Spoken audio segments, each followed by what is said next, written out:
हाय मैत्रिणींनो, सर्वजणी कशा आहेत? मस्त आहेत ना? मस्तच राहा. मी अर्चना लाईफस्टाईल या चॅनल मध्ये सर्वांचं मनापासून स्वागत करते. तुम्ही बघत असाल मी काय दाखवत आहे, तर मी एकदम सिंपल साधा असं सांबार दाखवत आहे. आता इथे मी चटणी बनवली होती इडलीची आणि सांबार बनवलं होतं. पण सांबार यासाठी मी दाखवत आहे की घरात ना काहीच भाज्या राहिल्या नव्हत्या, फक्त गाजरच होतं. पण तरी पण एवढं भारी सांबार लागत होतं ना, तर म्हणलं रेसिपी तुमच्यासोबत शेअर करावं. चला तर मग आता आपण रेसिपीला सुरुवात करूया. मी इथे बाजूला कुकरमध्ये आपली तुरीची डाळ उकडून ठेवलेली आहे. मी डायरेक्ट फोडणी देणार आहे. आता इथे सांबारला फोडणी देण्यासाठी 1.5 माप तेल ओतून घेतलेलं आहे. त्यामध्ये 1 चमचा मोहरी टाकून घेतली, 1 चमचा जिरे मोहरी छान असे तडतडू द्यायचे. मग त्यामध्ये एक कट केलेला लांबका असा कांदा टाकून घेतला तेलामध्येच. आणि इथे मी लसूण टाकून घेते. आता बघा, सांबार करणार आहोत तर अद्रक छान लागत नाही, त्यामुळे मी फक्त इथे लसूणच वापरत आहे. जर तुम्हाला आवडत असेल तर अद्रक पण वापरू शकता, पण मला कोणत्याही डाळीमध्ये ना अद्रक आवडत नाही, म्हणून फक्त लसूण टाकला. आता चवीनुसार मीठ टाकून घेऊया कांद्यामध्ये, म्हणजे ना कांदा लवकर तेलामध्ये परतला जातो मीठ टाकल्यामुळे. आता इथे कांदा लालसर झालाय तेव्हा टोमॅटो टाकून घेतले. सर्व व्यवस्थित मिक्स करून घ्यायचं.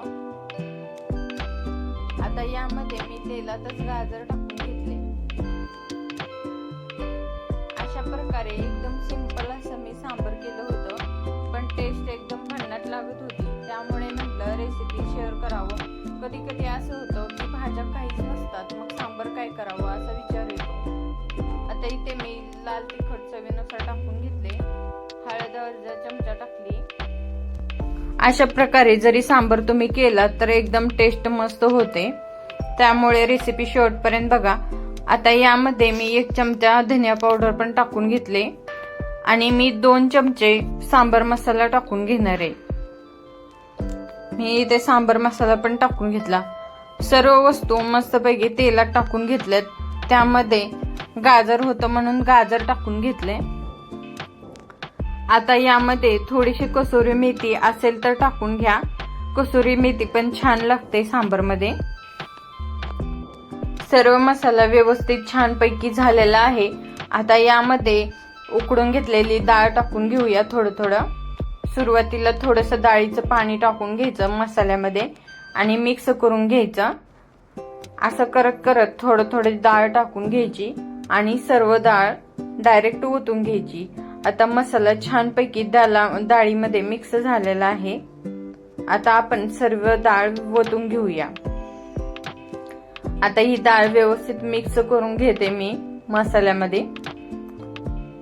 तुम्ही बघू शकता किती सुंदर अशी डाळ झालेली आहे. आता हे आपलं सांबार छानपैकी उकळी येऊ देऊ.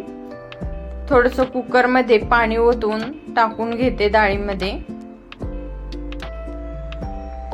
आता सर्व डाळीतलं पाणी मिक्स करून घेते.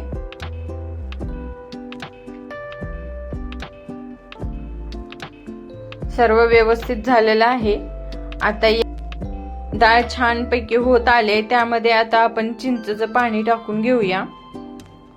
सांबार म्हणलं की चिंचेचं पाणी लागतंच.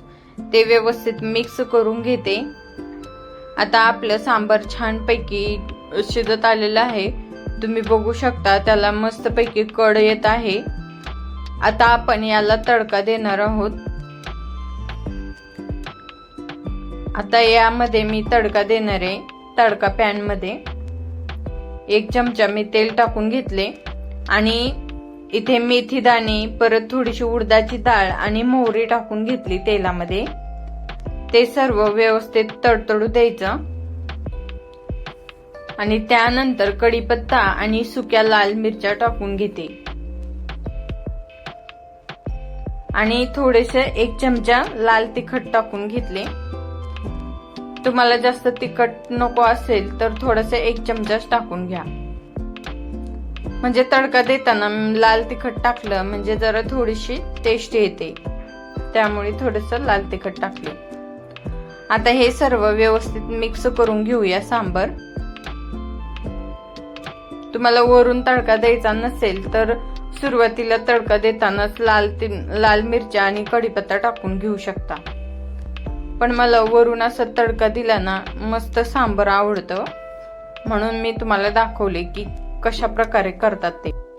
घरामध्ये कधी कधी होतं ना की काहीच भाज्या राहत नाहीत, पण आपण इडलीला भिजू घातलेला असतो, तर अशा प्रकारे जरी सांबर केलं तर होतं. जरी गाजर नसलं तर गाजर नाही टाकलं तरी पण सांबर एकदम छान होतं. तर अशा प्रकारे तुम्ही बिना भाज्याचं सांबर करून बघा. एकदम प्लेन असं सांबर एकदम टेस्टी आणि हेल्दी लागतं. तुम्हाला अशा प्रकारचं सांबर कसं वाटलं ते मला कमेंट करून सांगा. आणि तुम्हाला आता मी ते सांबर वाढून दाखवते. इडलीवर चटणी आणि नंतर सांबर ओतून दाखवते. किती छान असं सांबर तयार झालं होतं. आजपासून जर घरात भाज्या नसतील तरी पण आपण सांबर करून दाखवायचं. मस्तपैकी एकदम टेस्टी असं सांबर होतं.